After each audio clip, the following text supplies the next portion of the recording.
কুড়িগ্রামের বল্লভের খাস ইউনিয়নে ভিজিএফ এর চাউল বিতরণে অনিয়ম। মোহাম্মদ শফিকুল ইসলামের তথ্যচিত্রে থাকছে বিস্তারিত। কুড়িগ্রাম জেলার কচাকাটা থানার বল্লভের খাস ইউনিয়নে ভিজিএফ এর চাউল বিতরণে অনিয়মের অভিযোগ করেন এলাকার ভুক্তভোগীরা। এত ঘোরাঘুরি করলে হয়। একটা নম্বর প্রার্থী ছিল, সেও মারা গেছে। এখন জনগণ যে যাবে, সে একটা ভাইস চেয়ারম্যান আছে উপস্থিত বাসী, সেও এখনো কার্ড পর্যন্ত পায় নাই। যে স্লিপটা আছে সে এখনো হাতে পায় নাই। কারণ স্লিপটা জনগণ দিবে কোথাকি, আর জনগণ তো তার বাসায় বাসায় পারবে যে খোলা মাঠ স্লিপ পায়নি, একটা মানুষের স্লিপ পায়নি।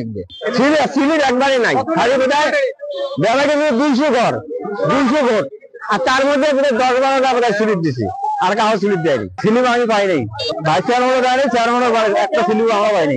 আমার গ্রামে 100 লোক বাস করে, ওখানে যদি 10 ঘর লোক গরিব লোক, তাদেরকে স্লিপ দেওয়া হোক না। আমরা তাদেরকে না দিয়ে গরিব ধনীদেরকে দিলে হবে? হবে না। মানুষ খেলে আসছে স্যার, ঘুরে যাবে না, কোনো স্লিপের কোনো কথাই নাই। যদি কই যদি বলে গেলে স্লিপ দাও, কথাই শোনেন।